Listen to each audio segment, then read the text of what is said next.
সকালবেলা লালুর বাবা অসুস্থ অবস্থায় বিছানায় শুয়ে আছেন। তার পাশে লালুর মা চিন্তিত হয়ে দাঁড়িয়ে আছে, আর লালু ও ঘরের কোনায় এক পাশে দাঁড়িয়েছিল। তার বাবা দীর্ঘদিন ধরে অসুস্থ ছিল। লালু, তোর বাবা তো অনেকদিন ধরে অসুস্থ। এভাবে চলতে থাকলে তো আমাদের সংসার চলবে না। তার ওপর উনার ঔষধ কেনার টাকা প্রয়োজন। টাকা পয়সা যা জমানো ছিল এতদিনে তা খরচ হয়ে গিয়েছে। এখন কি করব আমি ভেবেই পাচ্ছি না। মা, একটা কথা বলছিলাম কি, বাবার গাড়ি আছে না, আমি গাড়ি নিয়ে রাস্তায় বের হই। যদি কিছু টাকা ইনকাম করতে পারি আমাদের সংসারও চলবে, বাবার চিকিৎসার জন্য ওষুধ কিনতে পারবো। না বাবা, থাক। এমনি তোমার বাবা দীর্ঘদিন ধরে অসুস্থ, তুমি তো গাড়ি চালাতে জানো না। আর রাস্তায় গিয়ে যদি দুর্ঘটনা ঘটে তখন কি উপায় হবে? মা, তুমি খামোখা চিন্তা করছো। আমি গাড়ি চালাতে জানি, বাবার থেকে শিখে নিয়েছিলাম। কই, এই কথা তো কোনোদিন তোমার বাবা আমাকে বলেনি। না বাবা, আমি তা তোমাকে গাড়ি চালানোর অনুমতি দিব না, বরং আমি কোন ব্যবস্থা করতে পারি কিনা। মা, তুমি এইটা একটা কথা বললা, আমার মতো ছেলে থাকতে তুমি কাজ করব। তুমি তো আমাকে বিশ্বাস করো না, তাই না? ঠিক আছে মা, তুমি হবে আমার গাড়ির প্রথম যাত্রী। ঠিক আছে বাবা, তাই হবে। তুমি যদি ভালোভাবে চালাতে পারো আমি তোমাকে কোন বাধা দিব না।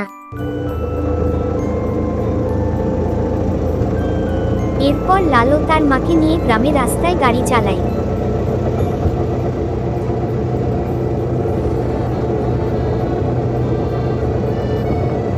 তার মা গাড়ি চালানো দেখে মনে মনে খুশি হয়।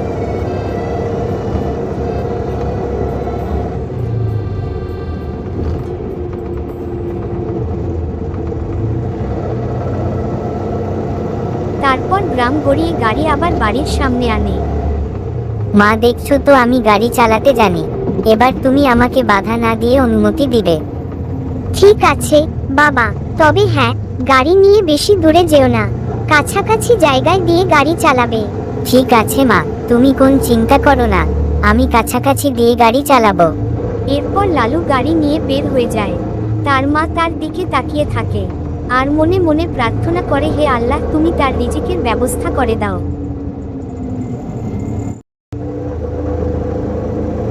কতক্ষণ ধরে গাড়ি চালাচ্ছি, একটা যাত্রীও পেলাম না। ও যাত্রীরা, তোমরা কোথায় গেলে? আজ আমি রাস্তায় গাড়ি নিয়ে বের হয়েছি, আসো আমার গাড়িতে ঘুরতে। মোরা যায় শহরে, না শুধু শুধু চিল্লাইয়া কোন যাত্রী পাওয়া যায় না। তার চেয়ে বরং এক কাজ করি, বাজারের দিকে যাই। লালু দেখতে পায় তার বয়সে একটা মেয়ে রাস্তায় দাঁড়িয়ে আছে। সে সেখানে গাড়ি দাঁড় করায়। এই যে, কোথায় যাবেন আমাকে বলেন, আমি আপনাকে নিয়ে যাচ্ছি। এই তো সামনের স্কুলে যাব, আমাকে নিয়ে গেলে উপকার হয়। আজকে স্কুলে যেতে দেরি করে ফেলেছে। ঠিক আছে, আপনি কোন চিন্তা করবেন না, এই চুপ করে গাড়িতে বসে না, আমি আপনাকে পৌঁছে দিচ্ছি।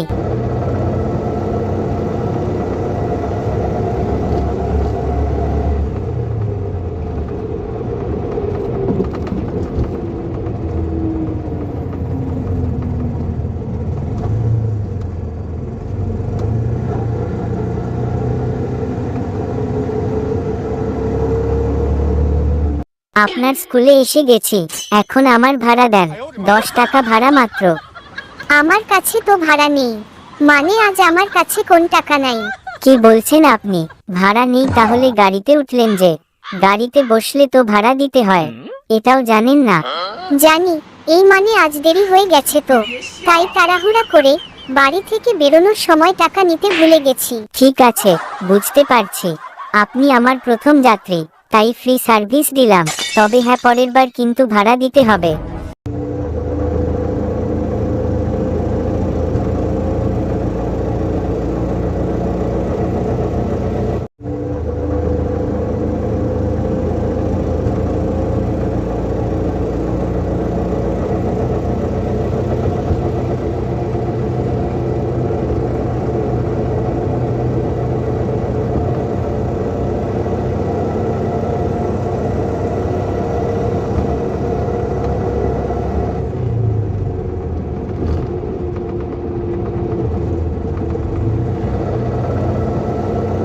আজ প্রথম দিন, গাড়ি চালিয়ে বেশ কিছু টাকা উপার্জন করেছি, এবার বাড়ির দিকে যাই। আসেন ভাই, গাড়িতে বসেন, বাই সিটে। শহরটা ঘুরতে ঘুরতে চলে যায় বাড়িতে।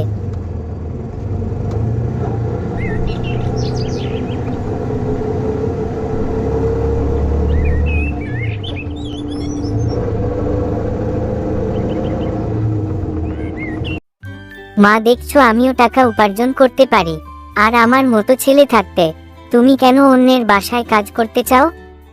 বাবা, গাড়ি চালাতে তোর অসুবিধা হয়নি তো ওর বাড়ি থেকে বের হবার পর? আমি খুব চিন্তায় ছিলাম, এখন তোকে দেখে একটু শান্তি যেন ফিরে পেলাম। মা, তুমি আমাকে নিয়ে আর চিন্তা করো না, রাস্তায় আমি সাবধানে গাড়ি চালাবো। তুমি শুধু বাবার সেবা যত্ন করে ভালো করো। তোর বাবা সুস্থ থাকলে আর তোকে গাড়ি নিয়ে যেতে দেই, আল্লাহ জানে উনার অসুখ ভালো করে। মা, সমস্যা যেমন আছে তার সমাধানও তেমন আছে, তুমি ভেঙে পড়ো না, বাবা তাড়াতাড়ি সুস্থ হয়ে যাবে। তাই যেন হয় বাবা, যা গিয়ে হাত মুখ ধুয়ে আয়, তোর তো আবার অনেক খিদে পেয়েছে।